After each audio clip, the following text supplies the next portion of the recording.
그래서 이제 부장님 정도가 되면 급여는 한 어느 정도? 아 이걸 얘기해야 돼요? 지금 제 얘기를 해야 되는 거죠? 그래서 나 지금 왜 딴 소리 하세요? 이제 부장님 정도면 얼마 받으세요? 잠깐만 계산을 치더라. 대충. 대충 수당 받고 추가 수당 받고 뭐 그렇게 하면 세죠 세후. 세후죠. 세후. 반갑습니다. 네, 안녕하십니까. 자, 자 간단히 자기소개 부탁드리겠습니다. 아, 예, 저는 의성의 그 의성 노인복지관에서 사회복지사 부장으로 근무하고 있는 권호섭입니다. 반갑습니다. 네, 좀 어색하네요. 부장님. 네. 자, 부장님이면 이제 복지관에서 관장님 다음에 위치하고 있는 직급이죠. 네. 그렇죠. 부장님 하루 일과가 어떻게 되세요? 아, 이거 굉장히 궁금하더라고요. 아, 그래요? 관장님은 도대체 뭐 하시는지, 부장님들은 도대체 하루 일과가 어떻게 되시는지, 어떤 일을 하시는지가 굉장히 궁금한데, 자, 하루 일과가 어떻게 되십니까? 아침에 출근하고 차를 한잔 마시고 저희가 보통 9시부터 근무를 시작하니까 오전에 직원들하고 모여서 회의를 진행을 합니다. 저는 이제 앉아서 부장이라고 이게 아무 일이 없는 게 아니거든요. 사람들이 오해를 할 수 있는데 오해한 적 없습니다. 각자가 또 맡은 또 업무들이 있어요. 그래서 업무들을 조금 챙기고 좀 살펴보고 그리고 오전에 웬만하면 그렇게 많지 않은 업무니까 일단 정리를 해놓고 그러고 나서 이제 그 전날 올라왔던 거 오늘 오전에 올라왔던 결제 서류를 이제 펴죠. 그럼 직원들이 올라온 결제를 결제는 이제 전자결제인가 아니면 아니, 저희는 아직까지 전자결제를 쓰고 있지 않습니다. 아직까지 전자결제 쓰지 않고 있고 그냥 이제 옛날에 이제 결제판 같은 데다가 쌓인 이렇게 그 직급별 단계별로 올라온 그 결제 말씀하시는 건가요? 저희 그렇게 아직 하고 있고요. 그냥 지자체에서 한 희망이음, 희망이음 네, 그것만 전자결제를 일단 활용을 하고 있습니다. 하고 있고 시간이 많으면 결제 서류를 굉장히 꼼꼼하게 보고 시간이 없으면 일단 대충 넘어갑니다. 그 일일이 꼼꼼히 살펴보기가 좀 어려울 때가 많아요. 네, 그렇죠. 그럼 이제 그런 경우는 이제 그 이제 부하 직원을 믿고 맞습니다. 하는 경우들이 많이 있죠. 그렇게 뭐 특별하게 중요한 업무라고 생각하지 않고 일상적으로 계속 흘러가는 업무들 이런 것들은 그냥 뭐 믿고 그냥 결제를 하고 그리고 나서 이제 그러면 이제 오전 시간이 대충 지나갔잖아요. 오전에 이제 주로 결제를 많이 하시나 봐요. 네, 결제를 많이 해요. 그리고 이제 이 중간 관리자 정도가 되면 외부 활동들이 좀 많아져요. 외부 활동들이 많아져 갖고 출장이 좀 작거든요, 사실. 출장이 많다. 좀 외부 활동을 조금 많이 하는 편이에요. 출장으로. 밖으로 나가 노시나요? 그렇죠. 밖으로 나가다니는 거죠, 이제. 안에는 이제 맡겨놓고. 네. 그 업무를 보면 한 일주일에 한 이틀 정도 있는 것 같아요. 그 외부로 나가서 일을 본다는 게 주로 어떤 일이지? 복지관에 있는 노인 복지관이거든요. 일단은 뭐 지역에 이제 업무적으로 연관된 기관들하고 모여서 뭐 회의를 한다거나 아니면 요즘은 최근에는 이제 뭐 지역사회 협의체나 이런 활동들이 굉장히 좀 많이 거기에 이제 여러 가지 위원이나 그렇죠, 이런 걸 또 참여하시기도 하고 각종 위원들에 참여하고 뭐 그런 것들 위주로 그냥 나가게 되는 것 같아요. 네, 알겠습니다. 부장님 손을 이게 막 하니까 막 손이 떨린다. 손이 떨려서 열악합니다. 예, 알겠습니다.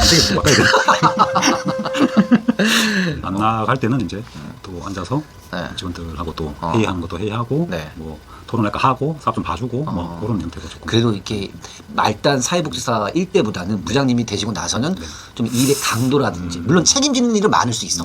하지만 이제 말단 사회복지사일 때보다는 좀 편하시다고 볼 수 있나요? 그렇죠. 뭐 이렇게 계획서를 짜거나 이런 것들은 좀 그렇게 많지는 않으니까. 그런 건 안 하고. 그래도 조금 더 좀 시간이 여유는 있죠. 일적인 부분에서. 대신에 뭐 아까 전에 교수님 말씀하신 대로 앉아서 좀 고민을 조금 많이 하는 것 같아요. 진짜 고민을 좀 많이 하는 것 같아요. 알겠습니다. 자, 그러면 사회복지는 언제부터 하시게 된 거예요? 저는 좀 대학 졸업하고 사회복지를 바로 시작을 안 했고요. 조금 쉬다가 2004년도에 시작을 2004년도에? 했어요. 20년 전에 시작하신 거네요. 네네, 20년. 그렇죠. 20년, 만 20년이 됐네요. 그렇네요. 21년 차니까. 그렇게 시작을 했고 처음에는 노인복지관에서 시작 안 하고 노인복지관에서 하지 않고 원래 장애복지관 시작은 장애복지관에서 시작을 하셨구나. 장애복지관에서 한 6년 정도 6년 하고 그리고 노인복지관 옮기게 됐죠. 그러면 장애복지관에서 6년 하시고 지금에 있는 금성 노인복지관에 6년 뒤인 오셔가지고 지금까지 쭉 계신 거예요. 그러면은 14년 동안 그러면 금성 노인복지관에 계신 거죠. 그렇죠. 시간이 벌써 그렇게 갔네요. 네, 그러니까 여기에서 뼈를 묻으실 생각이세요? 글쎄요. 허락해준다면 뭐 그럼 제일 좋겠죠. 네, 이제 부장님 다음으로는 직급이 뭐가 있어요?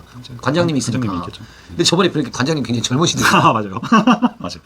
관장님이 정년 퇴임을 하셔야 본인한테 기회가 있으신 거 아니에요? 그렇죠. 여기 계속 있는다고 하면 당연히 그렇겠죠. 그럼 이제 관장님 다신다면 얼마 안 되면 또 그렇죠. 그래서 그럴 가능성이 높아요. 은퇴를 하셔야 될 수도 있네. 네, 맞아요. 그러니까 이게 복불복이네요. 근데도 줄을 잘 서야 되지. 사회복지도 줄을 잘 서야 되지 않을까. 그러니까 제일 좋은 데가 이제 부장님이 좀 약간 젊어. 근데 관장님이 나이가 좀 있으셔가지고 이제 은퇴를 얼마 안 남으셨어. 그때가 가장 좋을 것 같다는 생각이 들어요. 부장님하고 관장님하고 나이 차이가 별로 안 나면 관장님이 이제 은퇴하고 나서 이제 대개 보면 부장님이 이제 그 법인에서 이제 자연스럽게 이제 관장님 되는 경우들이 그 조직 자체적으로 승진돼서 가는 경우들이 많이 있잖아요. 그렇죠? 그래서 이제 나이 차이가 좀 너무 없으면 또 관장님 하신 지 얼마 안 된 상태에서 또 은퇴를 바라볼 수 있으니까. 네, 맞아요. 그렇죠? 근데 너무 많이 차이 나면 안 좋아요. 뭐가 안 좋아요? 중간에 나이가 너무 어려서 누가 들어올 수가 있어요. 그러니까 이제 나이 차 관장님하고 부장님하고 나이 차가 많이 나면 관장님이 은퇴하시고 나면 너무 젊잖아요. 그러면 중간에 하면 딱 들어올 수가 또 있어요. 이 뭐라고 해야 돼요? 중간에 들어온 돌이 이제 관장님이 할 수 있는 거네. 같은 법인 내에서 다 같은 법인 내에서 인사를 해서 딱 들어올 수가 있죠. 근데 같은 법인 안에서도 이게 이제 같은 법인 안에 있는 사회복지 시설이긴 한데 거의 이제 각기 따로 움직이는 경우들도 많이 있는 것 같더라고요. 근데 우리 지금 금성노인복지관 같은 경우 사회복지 법인 어디예요? 저희 천주교 안동교구. 천주교 안동교구. 여기 같은 경우에는 이제 법인 안에서 인사이동이 그 산하에 있는 기관들끼리 인사이동 굉장히 활발한 편인가요? 아니요, 저희가 아직 활발한 편은 아니고 이제 조금 이런 기반들을 조금 마련해 가려고 하는 과정이 있고 대신에 이제 시설의 어떤 특정 직급 정도, 가장 이상급 정도는 법인에서 인사를 해요. 법인 인사위원회를 거쳐서 직급을 줘요. 시설에서 만들어가는 게 아니고. 그러면 이제 그런 것들 이후. 지금 어떠신 것 같아요? 지금 법인에서 이제 누가 혹시 들어올 수 있는 가능성이 있나요? 저희 사무실요? 지금 우리 금성노인복지관 없을 것 같아요. 없을 것 같아요. 그럼 차기 금성노인복지관 관장님. 그때까지 제가 일을 할지. 자, 알겠습니다. 의성이 노인복지관이 3개 있거든요. 제가 예전에 한번 어떤 분하고 인터뷰를 했었는데 그 경상북도에서 가장 섬유 위험이 제일 높은 도시가 의성입니다. 근데 의성에 노인복지관이 3개나 있어요. 노인복지관 운영하시면서 가장 큰 어려움이 뭐라고 생각하세요? 소멸 지역이라서 힘든 거는 사실 없는 것 같고요. 오히려 뭐라고 설명해야 되지? 인구는 줄어드는데 노인 인구는 조금씩 늘어나요. 조금씩 늘어나요. 네. 그러니까 젊은 세대가 없어지는 거예요. 지역이 진짜 시골 최악이다. 네, 시골 지역이 지금 의성이 고령화가 47%예요. 65세 이상 47%. 그럼 저희 복지관의 면적은 어떻겠어요? 55% 넘어간단 말이에요. 근데 보면 노인 인구가 줄진 않아요. 진짜 아이러니하게 노인 인구는 안 줄어요. 전체 인구는 조금씩 줄지만 노인 인구는 줄지 않는다. 그래서 가끔씩 하다 그런 생각들을 하긴 하거든요. 이러다가 복지관이 없어지려나? 고민을 하다가도 노인 인구를 보면 그래 아직 유지하겠구나. 근데 결국은 젊은 세대가 없어지는데 그래서 뭐 쭉 살펴봤더니 그러면 복지관이 진짜 운영함에 어려운 뭔가? 결국은 돈이다. 돈? 돈? 네, 결국은 돈이다. 복지관 운영할 때 정부 보조금 받아서 사시잖아요. 아까 전에 말씀하셨잖아요. 노인복지관이 3개 있잖아요. 그래서 다른 데보다 그렇게 넉넉한 예산은 아니다. 첫 번째, 나눴어야 되니까. 그리고 어떤 도시 지역, 시 지역 이런 데 공장들이 많고 여유 있는 분들이 많고 이런 데는 당연히 후원도 활성화될 거고. 그런데 3개 있잖아요. 나눠먹기 해야 되죠. 일단 맞죠? 자연스럽게. 그리고 그나마 읍에 있는 복지관들은 기존에 있었으니까 기존의 후원자들을 이미 갖고 가고. 근데 우리가 가서 뺏어올 수는 없잖아. 없죠. 제일 처음에 복지관 개관하고 저희 그때 신부님, 간장 신부님하고 한 달, 2달을 지역에 동네를 굉장히 많이 돌아다녔어요. 후원을 받으려고. 근데 기분이 어땠냐 하면 제가 더 주고 와야 되나? 이런 기분. 장사가 안건이 없으니까. 여기선 더 이상 기대할 게 없다. 보니까 너무 열악한 거야. 내가 더 줘야 되나? 네, 맞아요. 그래서 여기서 후원 사업을 하기는 힘들겠다. 그런 것들을 굉장히 많이 느꼈고. 그러다 보니까 결국은 예산이 제일 큰 문제죠. 어떤 사업을 진행함에 있어서. 지금 결국 예산이 많아야 직원 복리도 잘 되는 건데. 그렇죠. 그것도 그렇게 또 다른 지자체보다 특출하게 좋은 분위기도 한 경우도 아니고. 예산 확보라든지 그런 부분이 좀 가장 어려운 도전 과제이다라고 하는 거. 근데 아까 전에 인구 말씀하셨잖아요. 소멸지수. 근데 전체 인구는 조금씩 줄어들고 있긴 하지만 신기하게 노인 인구는 늘어나고 있다. 근데 이분들이 천년만년에 사는 게 아닙니까? 그렇죠. 어느 시점이 되면 다 돌아가실 거라고. 지금 이제 우리 부장님께서 이제 복지관에서 이제 뼈를 묻고 이제 은퇴하실 때까지 큰 문제가 없다고 하더라도 한 30-40년만 지나면 정말 심각하게 복지관 운영 자체도 굉장히 고민을 해야 되는 존립의 어떤 그런 위험도 있을 것 같다는 생각이 듭니다. 맞습니다. 한 가지 더 있어요. 네. 한 가지 더? 네. 이건 진짜 가장 큰 문제인데 직원을 구하기가 힘들다. 직원을 구하기 힘들다. 요즘 젊은 세대들이 시골 지역에 와서 근무를 하려고 하지 않아요.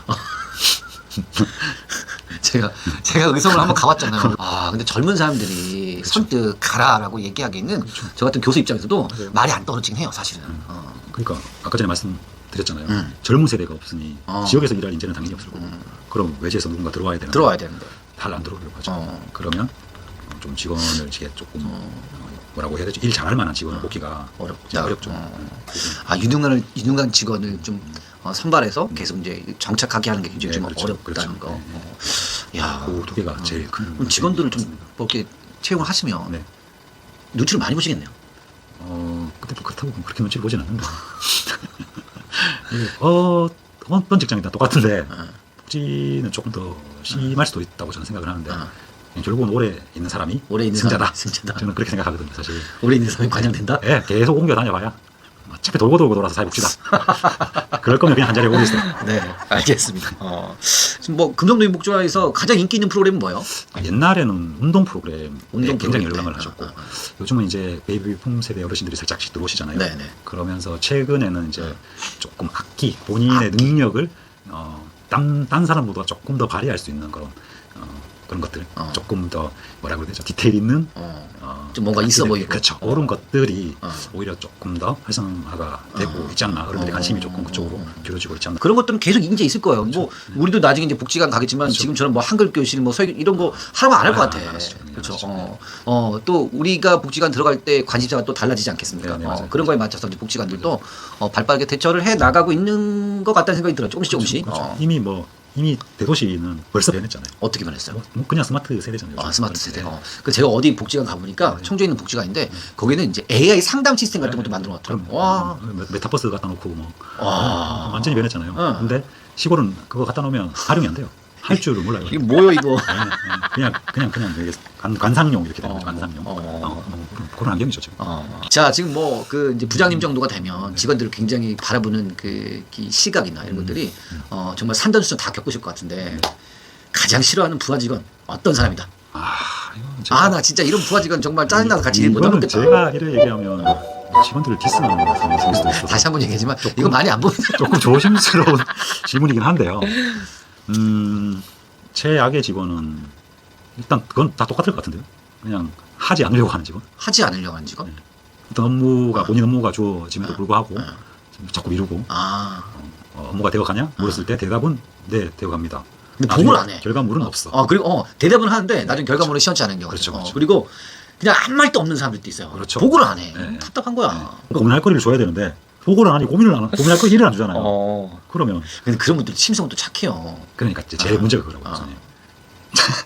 저는 그래서 저희 직원들한테 착한 거 말고 잘했으면 좋겠다. 그래 진짜. 네.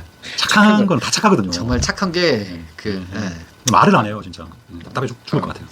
차라리 이제 못되고 성격도 못되고 차라리 일이라도 그렇게 하면 진짜 훈태 뭐라고 이제 합법이라도 한데 질문을 가끔씩 저희끼리 던지면 착한 사람과 일할래 못됐고 일 잘하는 사람과 일할래. 그거는 이제 사람들마다 다른데 어떤 사람들은 되게 그 착한 사람이랑 할래요 이렇게 하신 사람들이 많을 거라고 생각하잖아요. 아니래요. 정말 못돼도 일 잘하는 사람, 이 관리자 입장에서는 못돼도 성과를 낼 수 있는 사람, 일 잘하는 사람하고 일하는 게 오히려 더 낫다. 그게 좋다는 게 아니라 굳이 고르자고 하면 착하고 무능력한 사람보다는 아주 싸가지 없고 못되더라도 일 잘하고 역량 있고 업무 능력이 뛰어난 사람 이런 사람이랑 일하기로 원한다고 하더라고요. 맞아요. 딱 그겁니다. 그거 같고요. 그 뭐 저희 과장님들 팀장님 있고 있잖아요. 물어봐도 다들 알겠습니다. 좀 비슷한 것 같습니다. 자 그러면 가장 좋아하는 부하 직원의 유형은 어떤 사람입니까? 저는 이제 업무할 때 제일 중요하게 생각하는 게 이건 개인적인 차잖아요.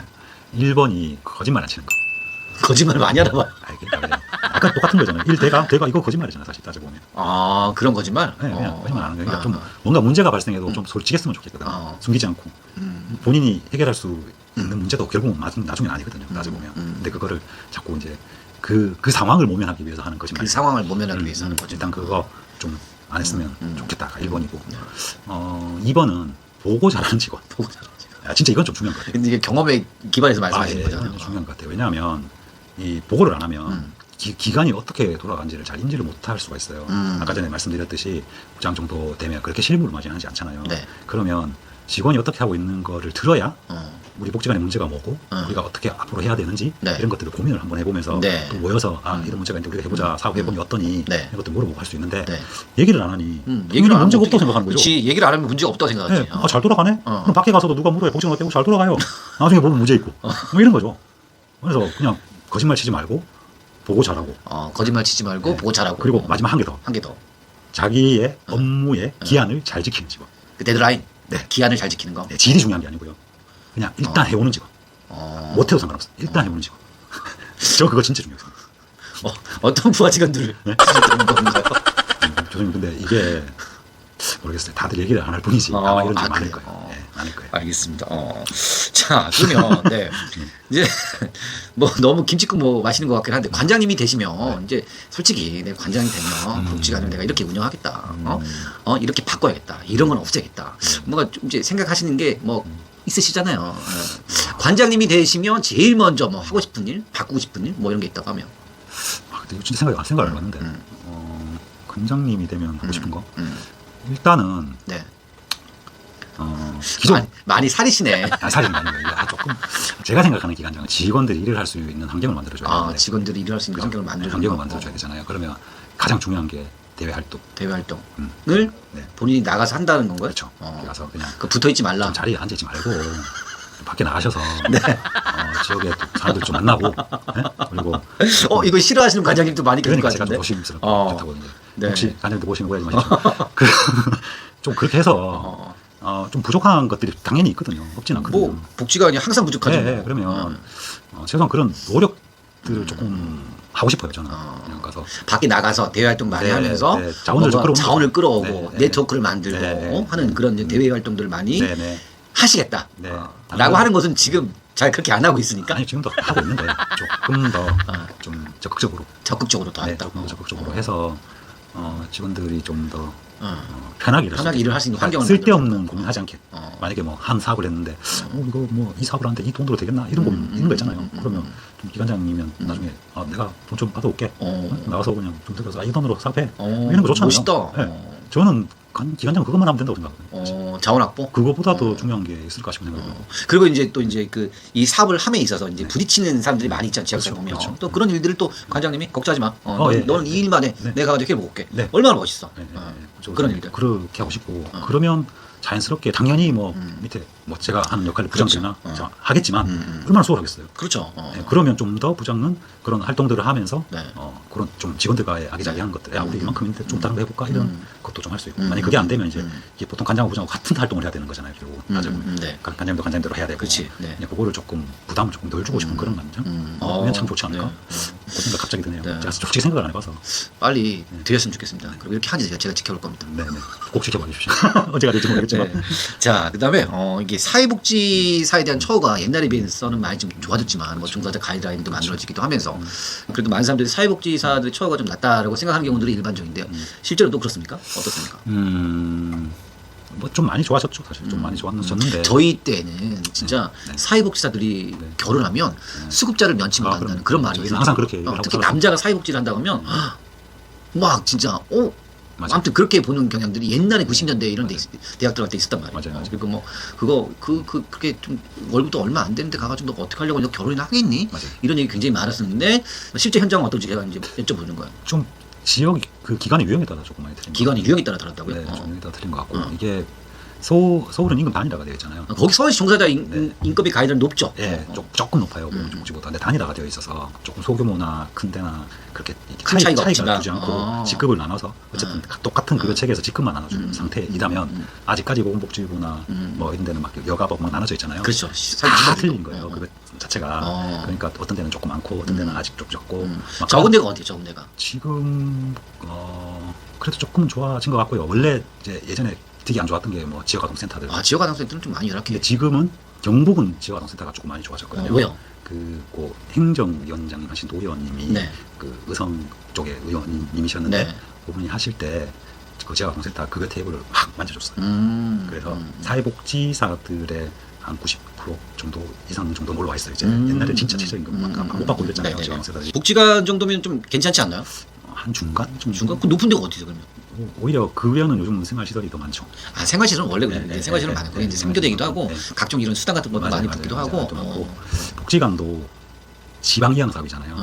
각 지자체마다 복지관마다 급여 수준이 틀려요. 뭐 인정해주는 초과 시간이라든가 뭐 이런 것들이. 그리고 최근에 생겨나는 사업들이 대부분 계약직 사업들만 자꾸 생겨나요. 맞아. 그러면 걔들은 다 진짜 최저임금이잖아요. 그러니까 복지관에서 이제 근무하시는 분들 보면 이제 보조금에서 인건비가 나오시는 분들도 계시고 지자체나 정부에서 하는 사업을 맡아서 하는 전담직원 같은 경우는 그 처우가 좀 많이 열악하죠. 그래서 복지관 직원도 뽑기 힘든데 전담 인력은 더 뽑기 힘든데. 그렇네. 그런 악순환이 계속 사실 아직까지 그래서 그래도 이제 부장님 정도가 되면 급여는 한 어느 정도? 이걸 얘기해야 돼요?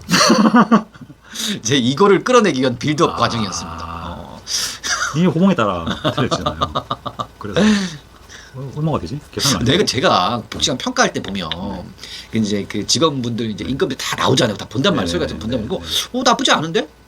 그렇죠. 생각이 들던데. 그러니까 보셨으면 아시겠지만 처음 입사한 사회복지사 월급은 최저임금이에요. 최저임금. 최저임금이에요. 5년이 지나고 7년 정도 가면 장기 군속의 급여가 살짝 붙으면서 급여가 조금 많이 올라가요. 네. 그럼 그때쯤 되면 이제 선임 사회복지사가 되죠. 선임 사회복지사가 되고, 그거 한 단계 올라가면 또 월급이 한 30만 올라요. 오, 많이 오르네요. 네. 그러고 또 한 7년, 6년 이렇게 지나다 보면 이제 과장이 되죠. 근데 이제 요까지가 보통 여기도 가기 힘든 사람이 있어요. 아까 전에 말한 줄을 잘 서야 되는 거죠. 티오가 없으면 못 가는 거죠. 그렇네. 네. 뭐 그 정도이고, 그럼 어쨌든 그 한 단계 직급할 때마다 급여가 뭐 30만 원, 이렇게 올라요. 지금 제 얘기를 해야 되는 거죠. 그래서 나 지금 왜 딴 소리 하세요? 부장님 정도면 얼마 받으세요? 잠깐만 계산을 치더라도 안 돼. 대충 그 저희가 수당이 명절 수당 영끌해가지고 싹 다! 싹 다 다 포함해서 한 달에 이 정도 퇴직금 빼고, 퇴직금 뺍시다. 그죠? 퇴직금 빼고 싹 다 해서 세금 떼고 아니 그 명절 보너스 붙여요? 붙여야죠. 그럼 나눠야죠. 영끌이 하니까 나눠야 되잖아요. 나눠야지. 평균으로. 그럼 나누면 얼마지? 그럼 띠딕 하면 잠깐만요. 그- 나누면 수당 받고 초과 수당 받고 뭐 그렇게 하면 한 470 정도 것 같은데요. 세후 세후죠. 평균으로 따지면. 세후 네. 세후 470. 그렇게 했습니다. 우와. 그래서 오래 있으라고. 호봉을 이제 좀 호봉이 돼요. 세후 470이면 세전으로 그러니까 500 한 명절 수당을 나눠서 이렇게 붙여. 다 그렇게 하죠. 다 명주수당 다 나누지. 아까 제가 말씀드렸죠. 영끌해가지고 이거 평균 내면 한 어느 정도 받는지 제가 궁금했던 건데 세후 470이면 거의 세전으로 한 550이나 이 정도 될 거야 아마 40이나. 그 정도 되겠네요. 밥을 내가 왜 샀지? 그러게요. 제가 산다고 그렇게 따라다니니까 자, 끝까지 계산하신다고 그러시길래. 알겠습니다. 자, 복지관에서 이제 20년 동안 이제 근무를 하셨는데 가장 부담되거나 기억에 남는 일이 있다고 하면 어떤 게 있을까요? 제일 뿌듯한 거는요. 그냥 뭐 질적인 거 이런 거 다 벗어놓고 이건 누구나 다 똑같을 것 같은데요. 그냥 어떤 프로그램을 하거나 행사를 하거나 어른들한테 어떤 뭘 드렸을 때 그냥 그분들의 그냥 웃는 모습을 봤을 때 그냥 그게 제일 좋은 것 같아요. 다른 거 다 필요 없고 그냥 소박하게. 맞아. 네. 그럴 때 진짜. 네, 그게 딱 뿌듯하고 보람되고 진짜. 그렇죠. 네. 자, 요즘에 이제 노인 나이를 조정하자는 얘기가 많이 나오고 있어요. 네. 그 젊은 사람들이 얘기하는 게 아니라 이제 이 우리나라의 대표적인 노인 이익 집단이라고 할 수 있는 영향력이 막강한 이제 대한노인에서 먼저 이제 노인 나이를 상향 조정하자라는 얘기 나오는데 이거에 대해서 어떻게 생각하세요? 글쎄요, 꼭 필요한가 싶은 생각 저는 사실 조금 들고요. 왜냐하면 그럼 고객이 줄어드는 건가요? 근데 모르겠어요. 이게 지금 이제 상향 조정을 하는 게 그렇게 반대하는 입장은 아니긴 한데. 네네네. 근데 이게 단순히 그냥 제가 노인복지관 일하니까 제가 바라보는 측면에서는 그냥 저는 안 바뀌었으면 좋겠죠. 그러니까 왜? 네? 그러니까 왜? 이용자가 줄잖아요. 이용자가 줄. 아니 그게 노인 나이를 상향 조정해도 이용자의 자격 기준 나이까지도 이렇게 상향될 것 같지는 않아. 왜냐하면 지금 만 65세 이상이 노인이긴 한데 현재 복지관 이용하시는 분들 같은 경우 만 65세가 아니라 60세잖아요. 그렇죠. 60세죠. 그리고 60세 정도가 되면 이제 은퇴하시거나 이제 경제 활동에 손을 놓으신 분들도 많이 계시기도 하고 그래서 복지관을 그 이용 나이까지 75세로 올라갈까? 근데 너무 점진적으로 올라갈 수 있겠다. 너무 갭이 크면 사회적으로 좀 바라보는 시각이 진짜 이제는 그러니까. 만약 75세가 노인인데 복지관 60세가 가요. 그럼 사회에서 받아들이는 게 좀 온전하지는 않을 것 같은. 아니 근데 노인 나이를 상향 조정한다고 해서 뭐 이런 이 사회복지 서비스에 대한 그 니즈가 있는 사람들은 그대로 있잖아요, 사실은. 그렇죠. 그렇기 때문에 근데 뭐 우리나라가 이제 노인 연령을 상향 조정한다는 것 자체가 이제 각종 사회복지 정책이나 노인복지의 수혜 자격 기준까지 덩달아 올라가니까 그렇죠. 이제 연금도 더 늘리겠지, 그렇죠? 올리고 뭐 각종 경로 우대 혜택 제도 뭐 여러 가지 뭐 기초연금이라는 이런 것들이 이제 덩달아 올라가면서 거기에 피해 보는 사람들이 생길 수 있으니까 그런 것들에 대한 안전 장치를 좀 만들어 놓으면. 그럴 거면 괜찮긴 하겠죠. 그럴 거면. 네. 결국은 근데 어쨌든 이게 뭐 상향 조정하고 그러면 재정적인 부분이나 뭐 이런 것들이 그게 안 좀 그런 부담이 이제 정부도 크니까. 네, 하는 그러니까 거지. 당연히 끌려고 할 수밖에 없는 거고 그냥 또 얘기해주니 그냥 마지막에 따라가 주는 걸 수도 있는데 그분들이 좀 이게 좀 대답이 조금 애매하네. 아무튼 뭐 그 노인 나이를 상향 조정하는 것은 시대적인 흐름에 어떤 그 변화에 우리가 이제 대응하는 차원에서는 뭐 필요하다고 보는데 거기에 피해를 보는 사람들이 분명히 발생할 수밖에 없고 그런 부분들에 대한 안전 장치를 마련해 놔야 되지 않나. 알겠습니다. 자, 스트레스 부장 정도가 되시면 엄청 많이 받으실 것 같은데 스트레스 어떻게 푸세요? 옛날에는 술 마셨거든요.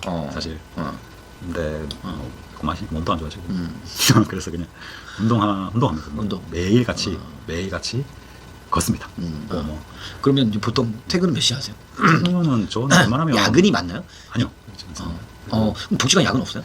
하기는 하는데 부장님만 하시는 거예요? 저도 뭐 가끔씩은 해요. 가끔씩은 하는데 초과 근무가 이런 것 같아요. 제가 보니까 초과 근무를 10시간을 주든 20시간을 주든 본인한테 주어진 업무는 똑같거든요. 사실 따져보면 그렇다고 초과가 많다고 일을 더 만들진 않잖아요. 네. 그러니까 거기에 맞춰서 일을 하는 것 같거든요. 제가 느꼈을 때는. 근데 뭐 그거는 어쨌든 자기 급여니까 일단 치고 야근을 그렇게 좀 저는 이렇게 권하는 스타일은 아니고요. 6시 되면 집에 가라고 해요. 근데 이제 또 그렇진 않죠, 사람들이. 저연차 사회복지사 선생님들 같은 경우에는 초과 수당을 좀 받아야 생활이 되시는 분들도 계시니까. 이게 그것도 이제 생각이 조금 차이가 있는 것 같고. 근데 또 기관 입장에서는 이제 딱 정해진 보증 안에서 맞아요. 이제 인건비도 해야 되고 사업비도 해야 되다 보니까 또 이제 그런 부분들이 또 이제 문제가 될 수도 있겠네요. 이제 요 정도 자리 오면 제일 이제 고민되고 스트레스 받는 게 노무거든요. 인사 노무. 좀 사건 사고도 많고 하니까 지역에 그래서 그런 것들을 좀 신경 쓰면 직원들 뭐 출퇴근하는 거 이런 것도 굉장히 신경 쓰이죠. 알겠습니다. 자 마지막으로 우리 이 영상을 보고 있는 뭐 전국에 뭐 누군지 모르겠어. 자 사회복지를 전공하고 있는 학생들이나 아니면 현직에 계신 사회복지사 선생님들한테 뭐 한 말씀 하시면서 마무리하도록 하겠습니다. 그냥 사회복지사는 좀 그냥 너무 많은 고민하지 말고 좀 실천했으면 좋겠어요. 실천했으면 좋겠다. 머릿속에 떠오르는 것들을 계속 고민해서 자꾸 잘 만들려고 하지 말고 그냥 그런 것들을 자꾸 실천하면서 조금 변화시켜가는 과정들이 오히려 더 좋은 환경으로 만들어지지 않을까 하는 생각들이 사실 들거든요. 근데 말은 쉬운데 행동이 굉장히 어려워요. 어려운 거 알고 있지만 그래도 우리는 또 사회복지를 하고 있으니 최소한 우리가 생각하는 것들 조금 잘 실천해서 갔으면 좋겠다라는 거 마지막으로 좀 메시지 드리고 싶습니다. 네, 알겠습니다. 자, 지금까지 금성도의복지관의 권호섭 부장님과 함께했습니다. 자, 감사합니다, 여러분.